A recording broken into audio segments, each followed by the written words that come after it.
Well, okay, it's recorded. Okay. Okay, so yeah, all right. So yeah, repeat again. Tell us a little bit information about you, your name, yeah, where do you live, and yeah, what have you been up to at the moment? Totally. Yep. Yep. So a little bit about me. Well, my name is Aaron Peter Rodrigo, and then Mhm. as I mean, like to not go too long into this. So I've basically like been in Indonesia since I was 12 years old. So 12. I yes, so I can speak the language to a certain extent, Oh, but I am not. I would say as fluent as my English. So okay. not as fluent, but I get my way around. Okay. And yeah, I get my way around. So in a sense, I mean, I've been here since I was 12, so I came from different parts. Hmm. I've used to travel with my dad actually, because he used to be in the hospitality sector. He used to go to Dubai, used to Hmm. be in Qatar, used to be in Australia, then used to be in Thailand, a little bit Okay. traveling around a little bit, never really settled. But when I came to Indonesia, it was really some place that I've stayed here. I mean, I've stayed here the longest, obviously, nearly half my life. So yeah, I mean, I pretty much love the culture here, so I'm pretty much accustomed to who I am. I mean, pretty much. Some people say I'm a little Indonesian more than I'm foreigner, but Really? what it is in terms of. But I think it's just because I have a little bit of obviously personality or maybe somewhat of my traits. But So, anyway, mhm. yeah. So I went into. I mean, I've taken my bachelor's degree already, and it's really something I've took it in international relations. Mhm. So I really tried to, because I understood. I mean, I wanted to do a little bit of business, I wanted to do a little bit of economics, and I wanted to understand a little bit of public policy and how the real world Mhm. works. Mhm. So I thought, international relations is a good way to at least start with something, and really then focus in on later on what I really wanted to strive in as a master's degree later on. But that's yeah. So I took in international relations, and then I graduated 3 years ago. Oh, three Um, years ago. Okay. so so yeah, I'm not old, or I wouldn't say I'm the youngest either. So it's just in the middle ranges, right? Tell me the number. I'm really 20. I'm really 25. So I'm gonna be 20. 25. Okay. Yeah. So you'd say I'm in the middle, right? Literally Mhm. dead right in the middle. But yes, so that's me. And well, yeah, a little more about me. Well, I like, for example, I really have this ability to connect with people from different cultures, Mhm. because I've met people all around the world. I mean, most of my friends, they're not, some are Indonesians, but most of them come from whether it's France, even Russia, even other parts of the world. And so I've had this ability to kind of, I like to pick people's cultures and pick people's brains out from where they come Mhm. from, and understand how people think, the way they think, why they Okay. think the way they think. And that's very important of where they come from, because everyone's unique. Okay. And I think that is my unique ability, I guess, to really connect with people from different backgrounds, different cultures. Mhm. I'm good in terms of sales. I'm good in terms of business development. Good in terms of really, I think, connecting with people on a personal level. I mean, it doesn't mean I'm good at kissing ass, but it's more like Mhm. I know how to move my way around Okay. certain situations. Obviously, I like new challenges. I'm a person who's very self-driven, so I don't really need the work to drive me. I already have my other motivations, Mhm. personally, to drive me, to wake me up on my day. Yeah, there are some days where I feel like, you're always tired, you're not motivated, but in terms of the whole picture and the bigger picture, I always have that in mind. Okay. But yeah, I mean, in short, that's really me. On a funner side, I mean, I like what? I mean, like, I like the beach. I like the island life. I'm a pretty, I don't know, I go to the gym once in a while. That's Mhm. pretty much, a bit on the Okay. fun side Yeah. of Yeah. it. Okay. Thank you. How can I call you, by the way, Aaron Rodrigo? How can I call you, Just Aaron? call me Aaron, it's fine. Aaron, that's fine. Okay, Aaron. Okay, so yeah, since this is an interview, so it means I'm going to ask you like several questions. Yeah. Sure. Okay. All right. Thank you for the information about yourself. So now we would like to hear about your experience in sales. Like, what products or services have you sold before? Oh, great. Okay, so sales, I believe. Okay, so like for me personally, not to sway away from your question, but sales is, I think, some positions. It's a very unique one. I mean, whether AI develops into a Mm-hmm. very super computer kind of thing. I don't think sales is going to be some in the foreseeable future something that's going to be lost. I Mhm. think sales is something that you need from people, and so for me, the things I've done in terms of selling, obviously at Double M as at my latest role, Mhm. where I started as a business development associate, and really I've grown into in about a year. I know I actually handled most, if not 60 to 75% of our clients at a time, because Mhm. we were going through a transition phase, and they gave me like they put me in the deep end at the beginning with zero experience, and I guess that in a way pushed me and kind of forced me to Mhm. really grow. So in about 3 months, I've pretty much understood all the products. What we sell. Okay, so in terms of what I've sold, obviously my role at Double M was to sell services such as whether it because we're a consulting company, and what we Mhm. sell is really, for example, you are a foreigner looking to invest in Indonesia. I'm going to find out the best way for you to invest in Indonesia. I mean, it could be through any type of industry. It could be Mhm. any market because we are not discriminating to one industry. I've worked with real estate industries. I've worked with FMCG. I've worked with food and beverage. I've worked with agriculture. I've worked with pretty much I don't know how many industries there are, but I've worked with different industries. So my job was to basically help them according to their industry and help Mhm. them enter the market accordingly, understanding obviously the laws in Indonesia, understanding the economic background, understanding the implications that come with it. So it's really to help these people. Mainly 90% of our clients are foreigners. So foreigners from pretty much all over the world really to invest in Indonesia.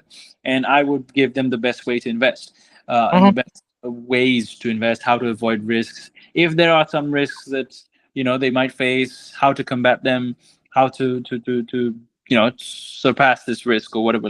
So yeah, so most of it has been to sell certain products and services. Mhm. In Okay. terms of in terms of real estate, I'm sure you know LYD, I'm sure you know Barcelo Hotel, I'm sure um you know Plataran Indonesia, Okay. and all these. So those are some clients I actually help to bring into the company Mhm. at my tenure there. Obviously there are startup companies focusing on real estate in Lombok, in some parts of Uluwatu, some parts of Nusa Penida, that I also helped. But there's startup companies that obviously I did a land due diligence, listing of the land as a listing agent, finding the appropriate land, doing a little bit of a background check. Because in Indonesia you get the option to freehold, you have the option to do various types of ways to actually get land, and obviously finding out the best way. Obviously, freehold has been highly successful. So really making sure the compliance and legally clients are taken care of. So yeah, a number of services. I sell a number of services, but yeah, I guess it doesn't stop there because apart from Double M, I actually am starting a little bit of my own. I would say my business. It's Mhm. not. It's a new venture with me and Mhm. my partner that I met. He's actually from Ireland, and we have a team of 4 people. We're really a small venture. We're starting something called Film Base. Film Base is basically like LED film. We have Mhm. 5 types of products, and really we think like that could be really because it's there no real competition in Bali in terms of film base. I mean, we see villas that could use it. I've seen potential customers already, so we have an exclusive distributor. It's more like finding out and putting our name and brand out there and marketing it well in order to gain the right customers. And also in terms of the exact number of products we're selling, it's 5 different types of products. So my job is to be the project team lead and really the salesperson for mostly foreign clients and local clients in Bali. But yeah, it's something we've started the last 2 3 months and we're building upon it. So that's on a personal side. That's something that I don't put in my CV because that's actually something we just started. I just did actually put that in my Mhm. LinkedIn, but Mhm. yeah, that's a growing project. So those are the few things I could say that Mhm. currently going on in my life. Okay, thank you. Okay, that's great. Okay, so now the next question, like what sales techniques do you use when you want to close the deals? What technique do you use to close a deal with the clients? Do you Yeah, use any so specific techniques? yeah, I mean, I think when it's to be a good salesperson, obviously you need to know how to talk well. But Okay. it's also about hearing people, because for example, and understanding where they're coming from, because each person comes to you and presents you with a different inquiry, or it could be the same, but they come from a different background. So like I said before, the cultural aspect of my expertise, I always Mhm. apply that to their inquiry. So Mhm. whenever they're coming, let's say, like for example, there could be one Russian person versus one Australian, right? Mhm. One Russian client might come to me for the same inquiry as an Australian client, Okay. but have to first understand where they're coming from, and I'll break it down in order to understand how they think. I know it might be very psychological, but it's something that comes to me a little naturally. Mhm. And then what I would then do from there is really whether invite them first. I always believe in face-to-face meetings. I mean, face-to-face is always the best way to go. I'm not a person, I mean, I'm obviously weather or certain things, I can do a meeting and close deals Mhm. online, but I also like person-to-person connections. I mean, that way the person trusts me more. They can see that I'm not lying to their face. All these things play a factor for them. So it's providing Mhm. value to these people rather than just the price. So obviously there's a price on top of the value, but instead of just fixating on how much it costs, I will tell Okay. them why it benefits you and why you should do this. So it's more of really making them, it's a little bit of a psychological game. It's like playing chess, trying to see and pick their brain apart and then tell them this is what you should do, this is what maybe you shouldn't, but I'm not going to force you to come with me. I mean, it's not like you have to or you're obliged to be with me or you're obliged to be with us. Okay. So Okay. it's really a little psychological game, but understanding where they're coming from. And then obviously the third thing is, I would say, picking being quick on your feet, because there's questions where they will throw at you and you might be caught off guard, or you Okay. might not know the answer at the beginning. I think you have to tell them, you have to be honest with them, but at the same time you can't show them that you don't know what they're talking about. So in a sense, Mhm. you have to obviously have the knowledge. You have to continue to learn, and we'll always continue to learn until as long as we live. But at the same time, I feel like you need to gain knowledge as you go along. There's always going to be times where they're going to ask you questions that you might not know the answer to, but how do you answer that question? So Okay. it would be to kind of like deflect it a little bit, but go around the point and then tell them that I'll get back to you later on this, and really assure them on it. So Okay. Mhm. it's I would say those three tactics, those three strategies, along with meeting them, constantly talking to them, always approaching them fast and replying to them as quick as possible, keeping them happy, but no false promises. In a sense, also you can't just tell them like, hey, everything is gonna go really smooth. There's no risks. There's no. You got to tell them there could be risks, but we're here to eliminate that. Make it seem like we are responsible for the smoothness of the whatever project or the Mhm. service, etc. So it really comes down to each client has different inquiries, and how do you take it on from there. Okay, thank you. Yeah, that was a hilarious answer. Okay, well, anyway, okay, you know that our company is a properties company, right? Okay, Yep. like a construction company. Okay, so now let's play with our imagination. Let's say that. Okay, so imagine, imagine a client is comparing multiple properties. Okay, and it's unsure like which one to choose. Like, how would you guide them? Yeah, how would you guide them to choose like the best one? How would you guide them? Well, the best of, like, let's say, like they're choosing between two properties in Yeah, general. in general, like a client is comparing like multiple properties. Yep. Well, it doesn't really matter it's a house or a villa or any. Okay, and they are so unsure which one to choose. Like, how would you guide them? What would you do with this kind of clients?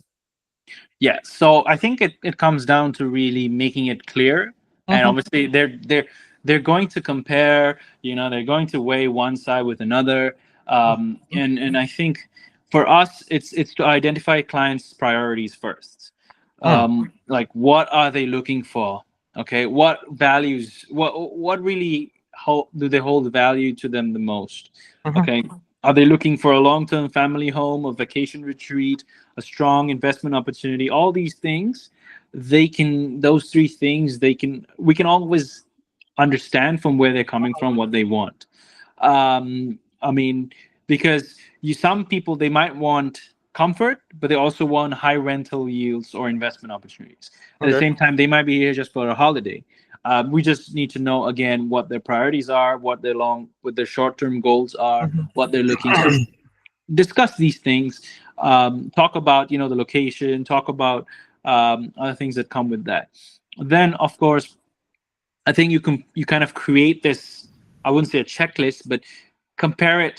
However, well, you organize it accordingly in a sense. Location, accessibility, right? For example, like property A is located in a certain area where it's maybe in the central of, let's say, a very loud Canggu, let's say. Mhm. Okay. Mhm. I mean, even though it's loud, it's easy to access shops and restaurants because Canggu is pretty densely populated, Okay. right? But then if it's compared to maybe like, I don't know, in Luwatu, for example, where it's a lot less crowded, a little, some places that's far away, Mm. okay? But And Uluwatu, at this moment is getting more crowded. By the way, that's true. That's that's true. because I But, live in Uluwatu. oh, really? Yep. Yeah, I go there like once every month just for, Okay. because it's like, how do I say, like it's the cleanest beach away from where I am. So It yeah. is. Okay. All right. Um, Continue. but yeah, so I mean, compared to Canggu, it's still not as crowded. That's my Okay. point. And so it's really, again, what do they want? Do they want a suburban, quiet neighborhood? They want peace. They want to get away from the noise. Okay. So it really comes down to that. Obviously, access to restaurants. Where I mean, public transport is not really the easiest, but obviously there's Grabs and thing going around in Bali, so that's not a problem. But it comes down to obviously location accessibility. Then it comes down to obviously value for money and price. Okay. Obviously, the cost is a very important factor, and obviously the market is appreciating. There's a bubble in the There's a bubble in the housing market, real estate market. We've seen many developments on top of Uluwatu is still going, and even Canggu, they're still trying to fit villas in there, even though it's already boxed out. Mhm. But you have to like obviously see the lower price and up the cost of everything that comes with it. So what are the long-term returns? Is it like obviously there's potential renovations that's going to cost more, improvements that would increase costs. What's the value over time? So all these things, you break it down. I guess you Mhm. probably have to have a certain category or maybe a checklist, and then you probably go from there. Then you obviously have to understand maybe the condition of the villas or the property, how it looks now, how compared to the other, and then also maybe the features it has, right? Mhm. Certain apartments or certain villas or certain houses might have state of the art amenities, some doesn't, some are outdated. So it depends again, which if, is your client looking for something that's antique, a little more old school, or are they looking for something more modern, things with renovation, things that requires little to no immediate work? Maybe they're not looking to spend too much on renovation, but they already are looking to just, okay, this is what I want. I don't want to spend too much on this, Mhm. but I'm happy with how it looks. Okay, then property A is great because it doesn't require much renovation.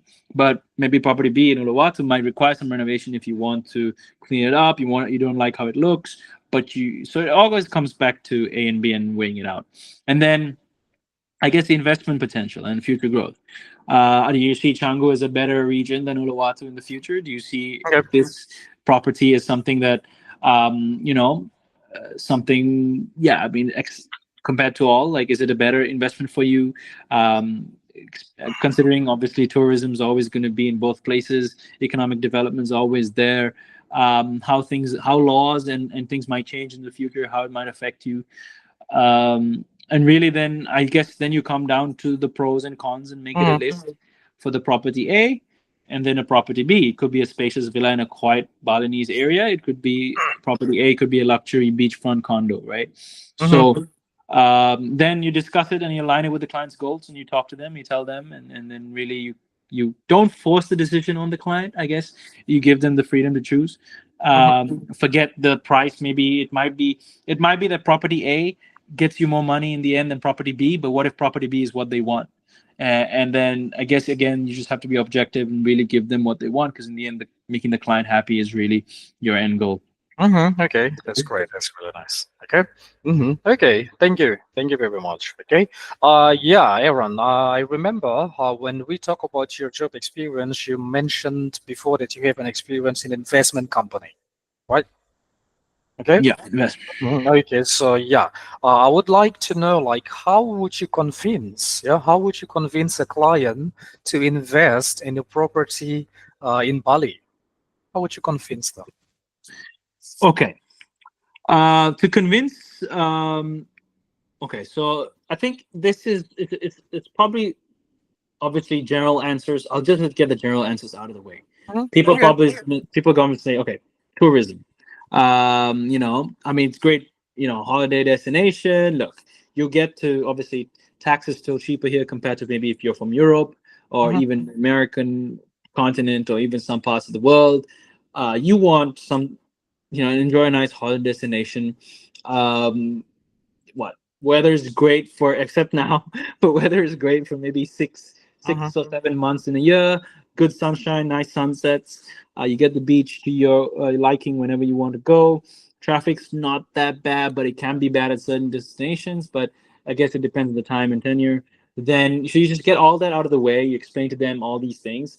mhm, Then it comes down to really I guess it comes down to preference, affordability, um, and really what they want. I mean, mhm, it comes down to those three things uh, to to basically pick a property, and then I guess it comes back to the previous question we answered as well, with some points that you have to compare, right? And then you have to understand the buyer's needs. Okay, you got to ask them questions, communicate with them. I mean, tell them the prospects of their goals.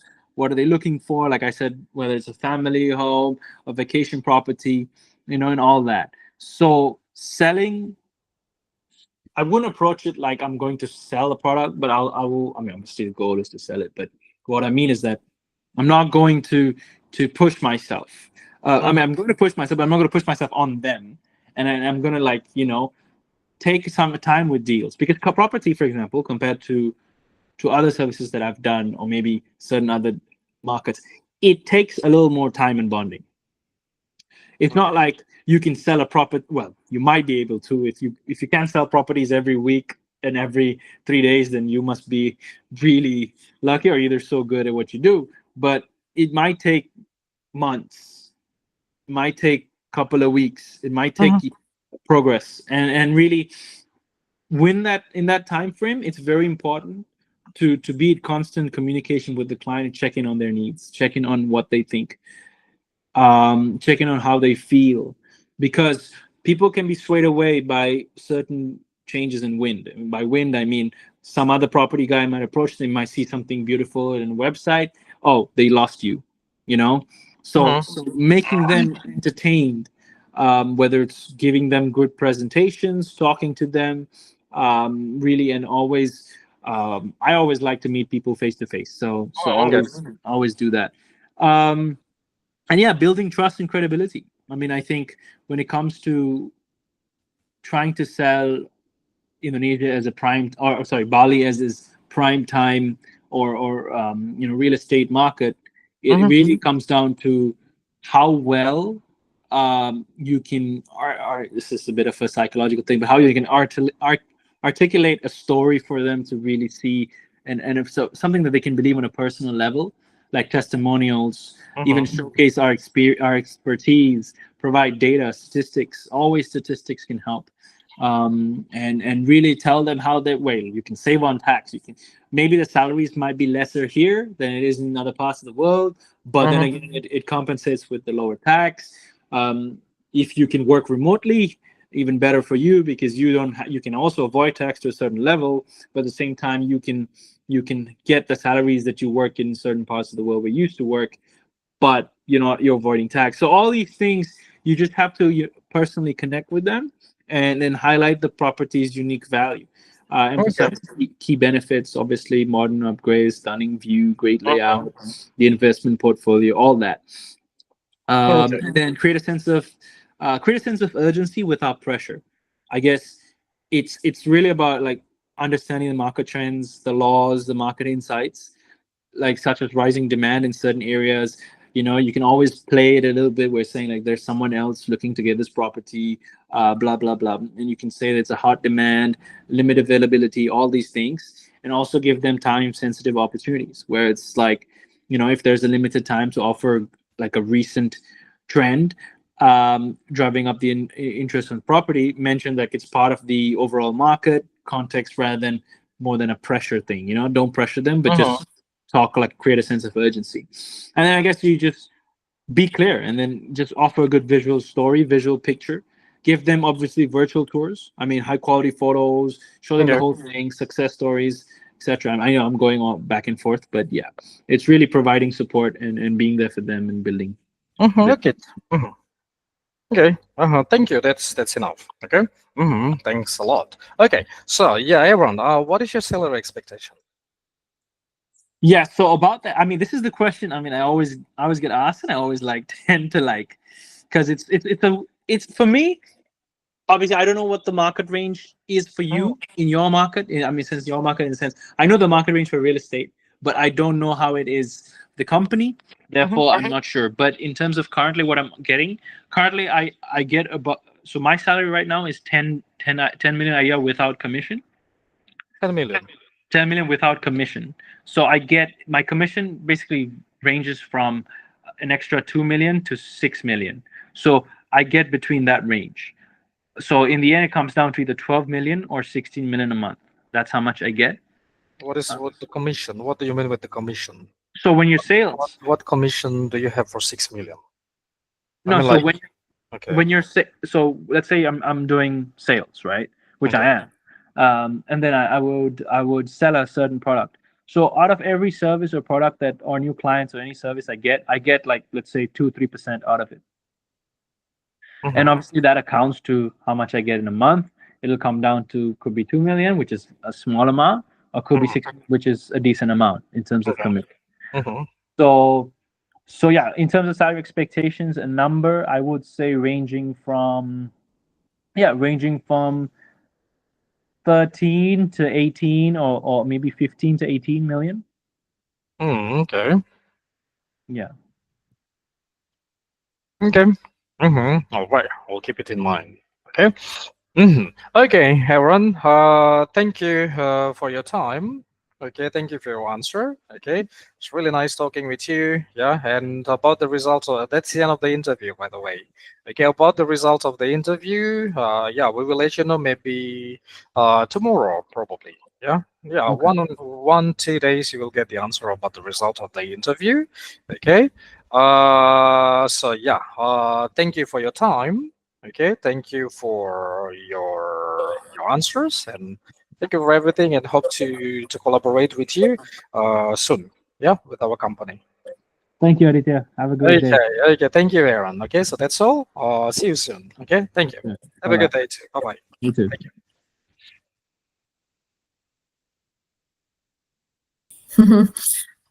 Thank you. He's like talking.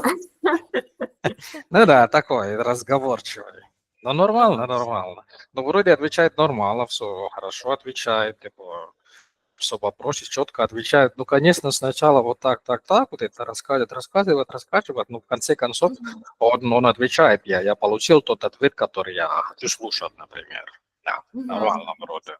Ну, как раз это, что бы ты делал, да? How do you convince, like, a clients to invest? Like, ну, слова презентации и так далее. Но это один из вариантов, это хороший ответ, я считаю. Ну, нормально, нормально, нормально. Просто зарплата, которую он просит, ну, я не знаю, это для вас много или мало, но я считаю, что для этого менеджер по продажу, ну, я не знаю. Но он да,